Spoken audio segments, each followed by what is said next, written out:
Another stroll. But then this woman... He points to the woman in the back of the car. She comes walking down Nevin Street like she owns it. Ass and tits, everything moving. I don't know what to think because she doesn't look exactly like a hooker. She's too something I can't put my finger on. But she marches straight up to where I'm standing, no hesitation, Sarge, and propositions me. What'd she say?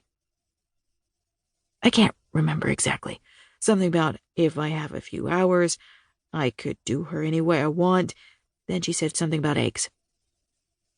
Eggs? Yeah, like I could have her sunny side up or poached or hard-boiled, whatever I liked. Brady stares at his subordinate for a moment. Young, tall, good-looking.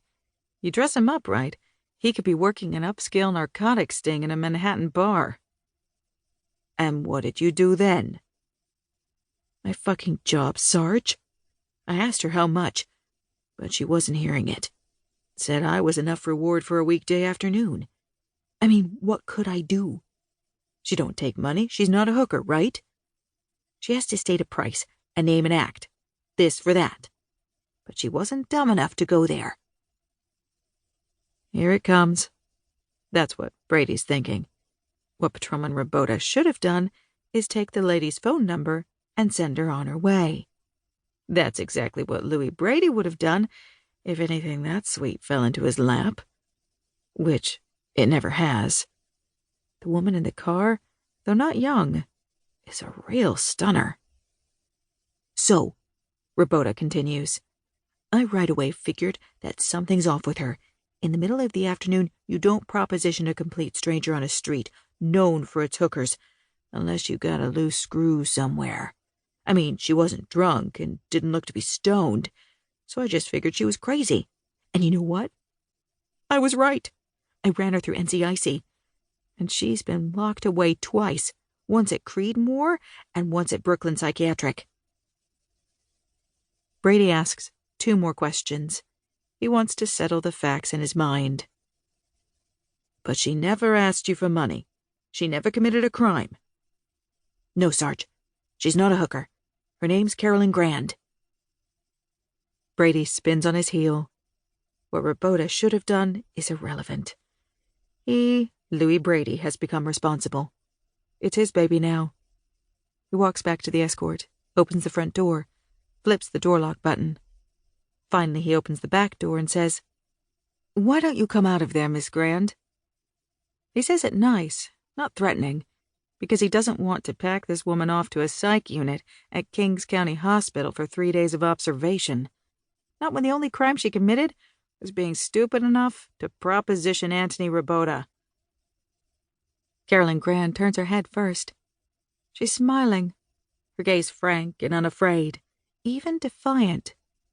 Of course, she has to turn her body, tuck in her knees and scoot along the edge of the seat to clear the seat back in front, which pulls her skirt up even higher. Brady doesn't turn away, but he's not enjoying the show. He's evaluating her readiness to assume responsibility for her own life. Then she does something totally unexpected. Please, she says, extending a hand. Help me out. Even as he shakes his head no, Brady takes her small hand and gently pulls her to her feet. He's thinking that she's definitely going to try to screw her way out of her predicament. But she freezes instead, her eyes blinking rapidly as her hands flutter over her cheeks and mouth. Then she buttons the front of her blouse and smooths the miniskirt over her thighs, her breathing shallow, her fingers trembling. Finally, her cheeks the red of an overripe tomato, her mouth so tight her lips vanish. She manages to speak a single, barely audible word. What? Brady shudders. It's like glancing into a mirror, only to find someone else glancing back. This mousy woman with the frightened eyes, her neck curled as though she's afraid even to raise her chin, fingers picking at a button on her blouse. This is not the same woman who stared at him from the back seat of the unit.